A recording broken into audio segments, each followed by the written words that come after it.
I'm very happy to be here and to be able to say a few things about religion and education. Is it picking up?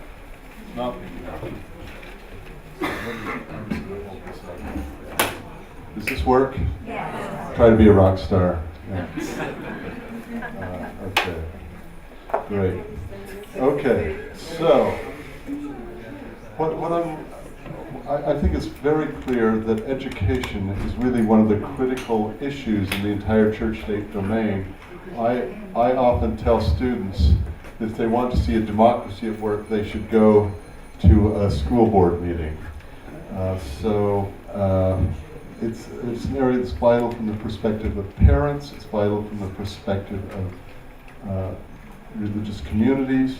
It's a significant indicator of the nature of religion-state relations. It's vital in the long run for promoting stability, and it's vital in the context of this conference for development.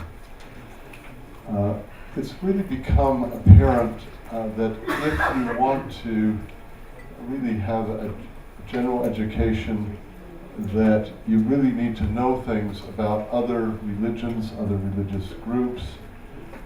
There's the growing influence of faith-based communities.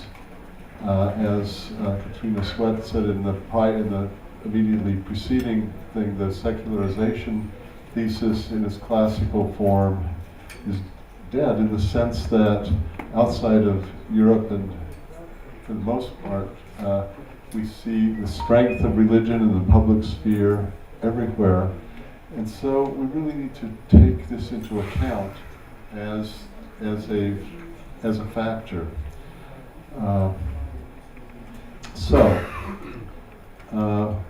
One of the reasons for this is that 80% of the world's population identifies with a religious group. There are slightly over 16% who are unaffiliated, but many of these still have religious beliefs. They're just not aligned with organized religion.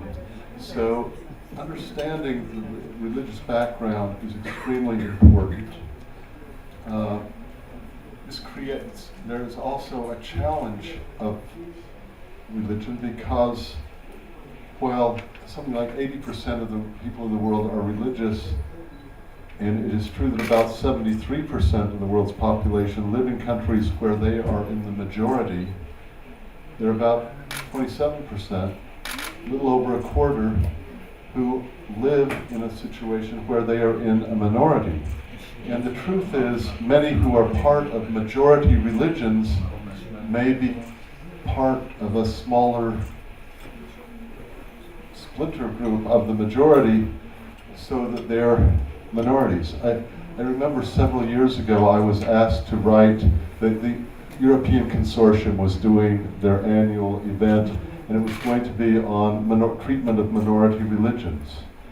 And so one of my friends, Silvio Ferrari, invited me to do the parallel topic on religious minorities in America. I thought this was very funny, because it meant right about everyone. Because the largest group in the United States is the Catholics. They have about 25%, it's going down, 22. It was 25 when I did this. So, but this is a reality in most countries. One of the sociological realities is the world is religiously pluralistic, even if we have the sense that in our own country there is a sort of a religious minority or a prevailing religion. There are always minorities in every country that I know of, and globally we're all minorities. So this is the challenge of pluralism. Some interesting statistics that make you think about education. These are the median ages of the world religions, the youngest being Muslims. I won't go through the statistics.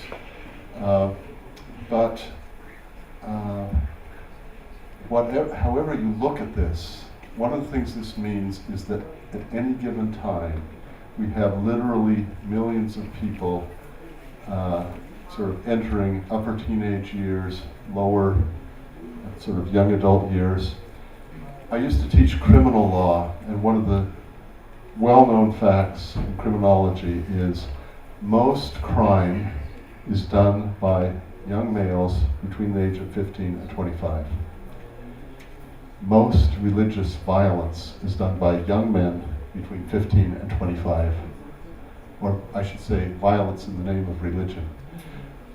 One of the things this means is that it's really critical to find ways for those cohorts of young people who are coming of age to find some ways to help diffuse patterns that could be patterns of violence, issues of counterterrorism and so forth. So again, education is really one of the only answers that we have. So this is really, I think, one of our greatest challenges, and it's one of the greatest challenges, if you think about it, for peace and development. Okay, several years ago I had the opportunity to work on a project done by the OSCE on teaching about religion. It was the Toledo Guiding Principles. Many of you would have seen these. We can easily make them available to you online. While they're a few years old, believe me, the basic principles are still current. What I thought I would do is, and just tell me when I need to stop. I think I've got a few minutes left. I just want to describe some things about this project because I think it's very useful. We took a human rights kind of approach to thinking about how you teach about religion. Now, this is not teaching of religion, that is, it's not inculcating religion of a specific nature. It's just our idea was if you wanted to introduce into a school or school system teaching about religion, how do you do it? How do you do it in respectful ways? And what I want to do is just highlight some of the things that stood out in this process because I think it's really critical and it makes a very significant, it's one way of coming at this problem. I know from several years ago I worked with the UN Special Rapporteur Tubac, Abdel Fattah Amor, and one of his themes while he was Special Rapporteur was education for tolerance, initiating programs in the United Nations or education for tolerance.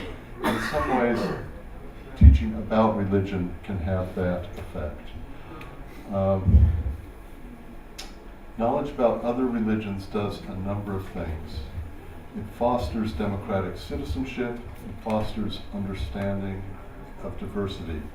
It can enhance social cohesion, it has great potential for conflict reduction, and as I said earlier, it's key to a quality education.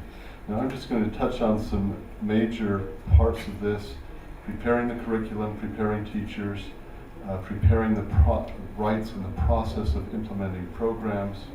So, basic guiding principles, and these, it seems to me in retrospect, are common sense, but we gathered a lot of scholars from a lot of countries and a lot of backgrounds to come up with these.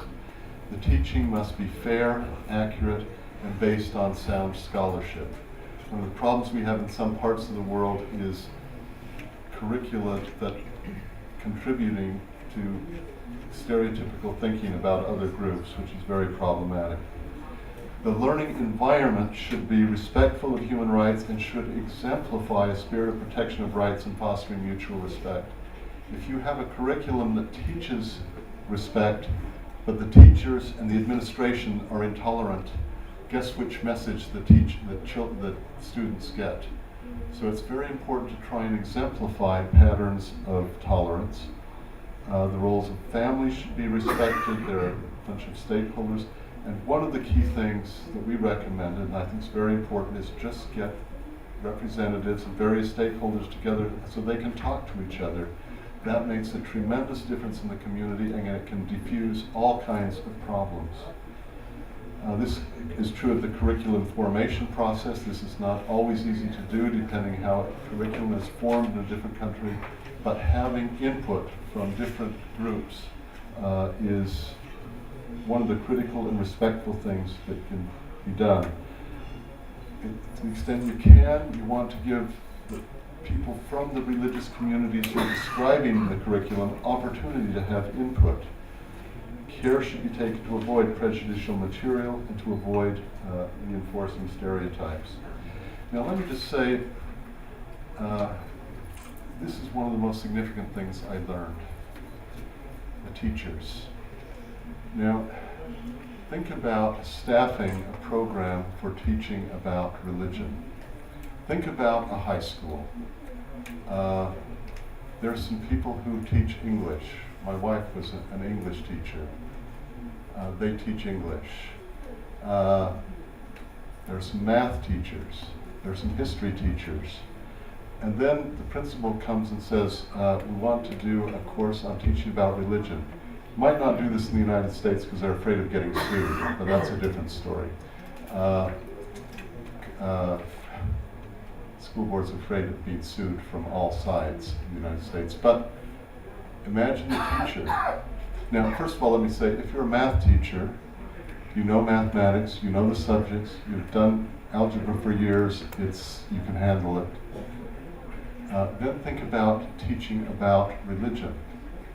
You probably are not a master of your own religion. And if you then add 5 or 10 others, you're clearly not masters of them. How do you get educated for that? But that's not all, because that's not the most important thing. You've got students from different religions in your class. How do you get trained to be sensitive so as you teach about things, you're teaching the students to be tolerant of each other? So what I would say is that one of the most significant things I learned about teaching about religion is the importance of finding and training good teachers. And let me just say, and I'm not sure how I am on time, if I may be out of time, if I'd say nothing else, we all here need to be good teachers. Because what's really important for education is to be able to find ways to communicate respect, to exemplify respect for other countries, for other religions, and then to find ways to teach. Now, most school systems talk about neutrality. The European Court has a lot of decisions about neutrality. There have been some important decisions about Turkey that are not easy to implement. But if we can find ways to respect others, that's great. I think I should stop just because of the time, but I encourage you, if you get a chance, we will have these on our website. Take a look at these if you haven't seen them before. But remember the complexity of teaching in sensitive ways, and that we should all learn how to do that ourselves.